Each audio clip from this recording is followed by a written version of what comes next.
स्वागत है साथियों आपका ISA स्टडी पॉइंट में।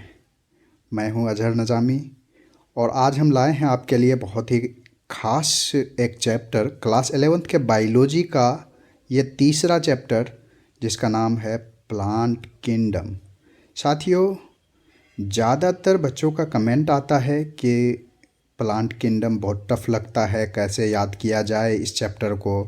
तो हम लाए हैं आपके लिए बहुत बेहतरीन तरीका जिससे आप NCERT के हर एक सवाल पर, हर एक बिंदु पर गौर करेंगे और समझ सकेंगे कि ये चैप्टर कितना आसान है। तो चलिए साथियों, आज आगे बढ़ते हैं प्लांट किंगडम के साथ और हम लोग पढ़ेंगे इस चैप्टर में सबसे पहले प्लांट किंगडम को आखिर कहाँ से ये लाया। ये रॉबर्ट व्हिटेकर RH व्हिटेकर ने प्लांट किंगडम के बारे में बताया था सबसे पहली बार, और इन्होंने 1969 में इन्होंने ये पूरा प्लांट किंगडम, एनिमल किंगडम और ये सारे किंगडम्स को जो इन्होंने बताया क्लासिफिकेशन करके, और इन्होंने पूरे जंतु जगत का क्लासिफिकेशन करके बताया कि आखिर पूरे जंतु जगत को किन किन पार्ट्स में किन किन इसमें बांट सकते हैं। मोनेरा, प्रोटिस्टा, फंजाई, प्लांटी और एनिमेलिया, ये इन्होंने किया। तो हम लोग आज इन सारे RH व्हिटेकर के क्लासिफिकेशन का केवल और केवल प्लांटी के बारे में पढ़ने जा रहे हैं साथियों। और प्लांटी को हम लोग जानने जा रहे हैं, यानी प्लांटी यानी प्लांट्स में कौन कौन आते हैं उनके बारे में जानते हैं। चलिए, सबसे पहले हम लोग जानेंगे आज अलगा के बारे में कि अलगा कैसा होता है, क्या होता है। फिर ब्रायोफाइट्स के बारे में। प्लांट को 5 पार्ट में बांटा गया है साथियों: अलगा, ब्रायोफाइट्स, टेरिडोफाइट्स, जिम्नोस्पर्म और एंजियोस्पर्म। और इस चैप्टर में सबसे आखिर में हम लोग जानेंगे प्लांट लाइफ साइकिल के बारे में और अल्ट्रेशन ऑफ जनरेशन के बारे में कि प्लांट की लाइफ साइकिल कैसे होती है, और फिर इनमें जो है जनरेशन का अल्ट्रेशन किस प्रकार से होता है। तो चलिए आगे हम लोग बात करते हैं कि आगे और क्या देखेंगे। देखिए, मोनेरा, प्रोटिस्टा और फंजाई, प्लांटी, एनिमेलिया को अलग अलग तरीके से बांटा गया। मोनेरा को अलग रखा गया, प्रोटिस्टा को अलग, फंजाई और प्लांटी, एनिमेलिया को अलग रखा गया। मगर इस बीच में बांटने के दौरान में कई जगह विवाद उत्पन्न हो गया। कई जगह बात चली कि ये मोनेरा में रहना चाहिए या प्रोटिस्टा में रहना चाहिए या फिर ये प्लांटी में रहना चाहिए। तो उन सब चीज़ों को RH व्हिटेकर के क्लासिफिकेशन ने रिजॉल्व किया, ठीक किया। और साथियों, ये बहुत ही आसानी तरीके से ले आया और बता दिया कि प्लांट किंगडम में जो लोग होंगे, जो चीज़ होंगी, वो होंगे कौन कौन। अलगा होगा, ब्रायोफाइट होगा, टेरिडोफाइट होगा, जिम्नोस्पर्म और एंजियोस्पर्म। ये सारी चीज़ जो है प्लांट किंगडम में होंगी। अब चलिए, प्लांट किंगडम को जो इन्होंने लाया, तो ये कैसे लाया, तो इनके बारे में अगर देखा जाए तो बहुत सारा हिस्ट्री है इसके बारे में कि लिनियस ने प्रपोज किया था आर्टिफिशियल सिस्टम। उसके बाद जो है तो लिनियस ने आर्टिफिशियल सिस्टम के बाद नेचुरल क्लासिफिकेशन सिस्टम आया और ये सब सिस्टम चलता रहा। और फिर RH व्हिटेकर, ये देखिए, नेचुरल क्लासिफिकेशन सिस्टम, लिनियस ने लाया artificial system, artificial classification system. तो इस तरह से डेवलप होता गया। फिर फाइनली RH व्हिटेकर और ये लोग आए। फिर देखिए, जॉर्ज बेंथम और हुकर ने क्या दिया। जॉर्ज बेंथम और जोसेफ डाल्टन हुकर ने, इन्होंने फाइलोजेनेटिक क्लासिफिकेशन सिस्टम दिया साथियों। फाइलोजेनेटिक क्या होता है? फाइलोजेनेटिक होता है इवोल्यूशनरी लाइफ के बारे में स्टडी। फाइलोजेनेटिक क्या होता है? Study of evolutionary life, study of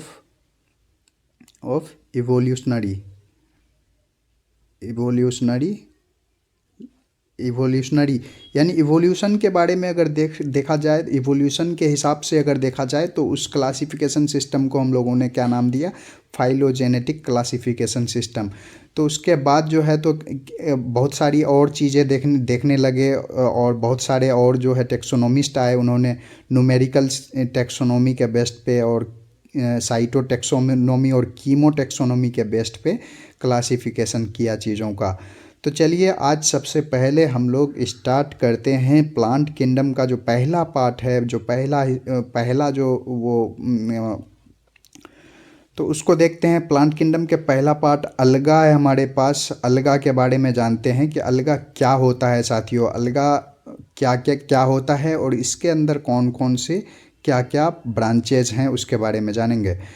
अलगा देखिए साथियों, अलगा जो है तो क्लोरोफिल बियरिंग होता है, यानी ये ग्रीन कलर का होता है। क्लोरोफिल जो होता है ये ग्रीन कलर का क्लोरोफिल होता है, यानी क्लोरोफिल बियरिंग होगा।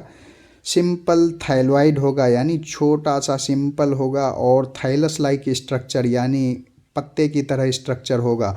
अच्छा, क्लोरोफिल है तो क्लोरोफिल का क्या काम है, ये ऑटोट्रोपिक होगा, यानी ये खुद से अपना भोजन प्रिपेयर करता होगा। और ये रहता कहाँ कहाँ है, ये एक्वाटिक हैबिटेट में रहता है। एक्वाटिक होता है, बोथ मैराइन और फ्रेश वाटर दोनों जगह ये पाया जाता है। उसके अलावा ये मॉइस्ट स्टोन, सॉइल्स और लकड़ियों में भी पाया जाता है। कई बार ये अलगा जो है एसोसिएशन बनाता है, और अगर फंजाई के साथ ये एसोसिएशन करता है तो उसका नाम हमने लाइकेन रखा। फंजाई के साथ अगर एसोसिएशन करता है अलगा तो उसको लाइकेन कहा, और अगर एनिमल्स के साथ भी कई बार ये अलगा एसोसिएशन करता है। जैसे एग्जांपल में स्लॉथ बियर, देखिए साथियों, स्लॉथ बियर के साथ अलगा का जो एसोसिएशन होता है इसकी कहानी बड़ी रोमांटिक है, बड़ी रोचक है। आप समझें कि स्लॉथ बियर यानी ये पोलर बियर की बात हो रही है, यानी ये वो वाइट वाली बियर जिसकी तस्वीर, वाइट वाले भालू की तस्वीर कभी कभी आती है, उसी भालू की बात हो रही है। ये बर्फ़ों में रहने वाली भालू होती है, और इनके ऊपर, इनके वाइट बालों के ऊपर जो है अलगल कॉलोनी बस जाता है। धीरे धीरे वहाँ पे वाइट बालों के ऊपर अलगा बसने लगता है। तो साथियों देखिए, ये लगातार लंबे समय तक ठंड में रहने के कारण ये इनएक्टिव हो जाता है, सोता रहता है, और उनके ऊपर अलगल कॉलोनी बच जाती है। और जब ये बिल्कुल ग्रीन हो जाता है तो ऐसा महसूस होता है कि कोई पौधा है, छोटा पौधा है, और चूहा वगैरह टहलते टहलते उसके आसपास आ जाता है, और उसको उसी से सोते सोते ही भोजन का सोर्स मिल जाता है। तो चलिए आगे देखते हैं कि अलगा का जो साइज होता है, साइज इसका बहुत ज़्यादा वेरिएबल होता है साथियों। इसका साइज जो है अलग अलग किस्म का होता है। कॉलोनियल फॉर्म में भी होता है। कई बार अलगा अपने दूसरे अलगों के साथ मिल कर के कॉलोनी बनाता है, और उसका सबसे जो बड़ा बढ़िया एग्जाम्पल है वो है वॉल्वॉक्स। उसी तरह फिलामेंटस फॉर्म होता है, उसी तरह जो है फिलामेंट बनाता है ये। यूलोथ्रिक्स और स्पाइरोगाइरा इसका एग्जाम्पल है फिलामेंटस फॉर्म का।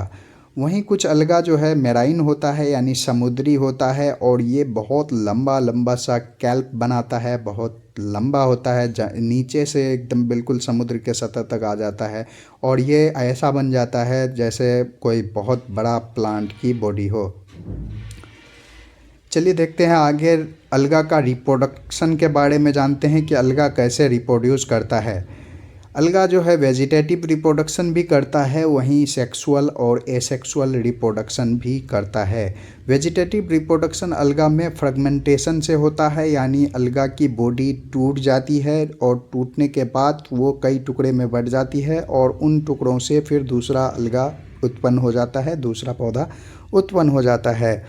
एसेक्सुअल रिप्रोडक्शन जो होता है ये जूस्पोर के थ्रू होता है। बहुत डिफरेंट टाइप के स्पोर्स बनाते हैं ये एसेक्सुअल रिप्रोडक्शन में, और उनमें से मोस्ट कॉमन है जूस्पोर। वहीं सेक्सुअल रिप्रोडक्शन दो गैमेट के आपस में मिलने से होता है, और ये सब दो गैमेट मिलने के बाद, आपस में मिलने के बाद सेक्सुअल रिप्रोडक्शन होता है, फिर उसका जर्मिनेशन होकर के नया अलगा तैयार हो जाता है। अब देखिए, gametes can be flagellate and similar in size. देखिए कई बार क्या होता है कि गैमेट्स दो अलग अलग साइज के होते हैं। आपको समझाता हूँ एक छोटा सा एग्जांपल लेकर के कि इस तरह से भी हो सकता है। गैमेट्स का जो है तो देखिए, ये एक फ्लैगेला का एक अलगा, और ये एक, दोनों सेम साइज के हैं, दोनों सेम साइज के हैं, और ये जूस्पोर है, और दोनों सेम साइज के हैं।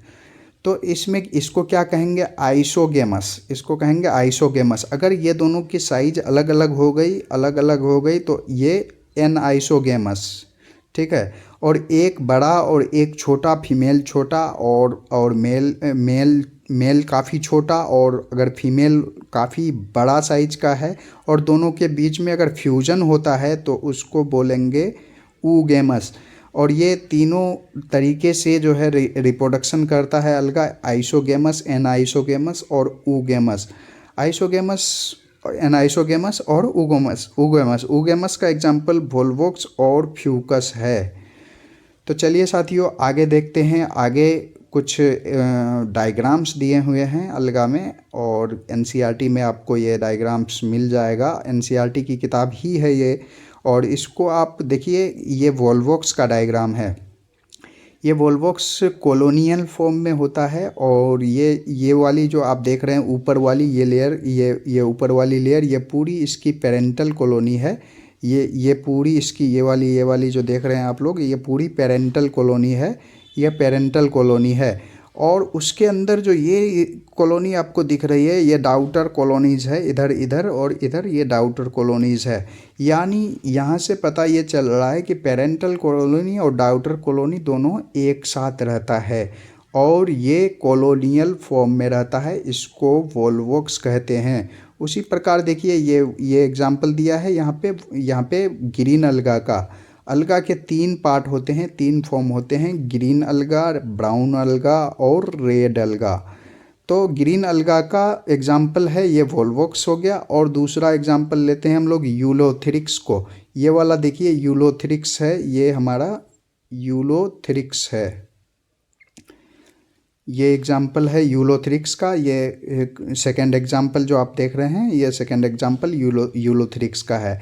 यानी ग्रीन अलगा के 2 एग्जाम्पल की तस्वीर दी हुई है इसमें आपको। एक वोल्वोक्स है, ये क्या है, वोल्वोक्स है, ये वोल्वोक्स है, और ये यूलोथ्रिक्स है। वोल्वोक्स और यूलोथ्रिक्स आपको दिया हुआ है। अब चलते हैं साथियों आगे। ग्रीन अलगा के बाद हमारा ये ब्राउन अलगा है। ब्राउन अलगा के 3 एग्जाम्पल हैं आपके यहाँ पे। ब्राउन अलगा के 3 अलगा एग्जाम्पल दिए हुए हैं, लेमिनेरिया, फ्यूकस और डिक्टियोटा। ये देखिए लेमिनेरिया, फ्यूकस और डिक्टियोटा है हमारा। ये लेमिनेरिया ये नीचे की तरफ आप देख सकते हैं यहाँ पे कि होल्ड फास्ट है, ये होल्ड फास्ट है। ये यानी ये नीचे की तरफ सतह से पकड़ी हुई रहती है, और उससे एक स्ट्रिप निकलती है, और ऊपर जाके ये फरंड बनता है, ऊपर जाके ये पूरा फरंड बनता है। इसी प्रकार इधर देखिए होल्ड फास्ट, एक स्ट्रिप है, ऊपर जाके ये पूरा फरंड बनता है। और यही इसका पैटर्न है, ब्राउन अलगा का यही पैटर्न है कि होल्ड फास्ट होगा, स्ट्रिप होगी और ऊपर जाके फरंट बनेगा। अच्छा देखिए इस पे एयर बबल्स है, इस पे एयर बबल्स है, और इस पे मिड रिब भी डेवलप हो रखा है। इस पे धीरे धीरे मिड रिब भी डेवलप होता है। यहाँ भी स्ट्रिप और फरंट देख सकते हैं आप लोग। तो चलिए आगे देखते हैं रेड अलगा। रेड अलगा का 2 एग्जाम्पल है, पोरफायरा और पोलीसिफोनिया। ये पोरफायरा और पोलीसिफोनिया ये रेड अलगा का एग्जाम्पल है। आप देखिए रेड अलगा को, पोरफायरा ये बिल्कुल पोरफायरा का एग्जाम्पल आपको दिख रहा होगा। केवल फरंट ही है इस पे केवल फरंड है। और पोलीसिफोनिया, ये देखिए पोलीसिफोनिया बिल्कुल प्लांट जैसा है। पोलीसिफोनिया मेन एक्सिस है और ब्रांचेज हैं, इस तरह से पोलीसिफोनिया है। तो चलिए साथियों आप कमेंट बॉक्स में बताइए कि कैसा लगा आज का ये हमारा टॉपिक। आगे हम बहुत जल्द लेके आएंगे आपके लिए इसी का अगला कड़ी। तब तक के लिए जुड़े रहें हमारे साथ ISA स्टडी पॉइंट में। लाइक करें, सब्सक्राइब करें और अपने दोस्तों तक शेयर करना ना भूलें। बहुत शुक्रिया, थैंक यू।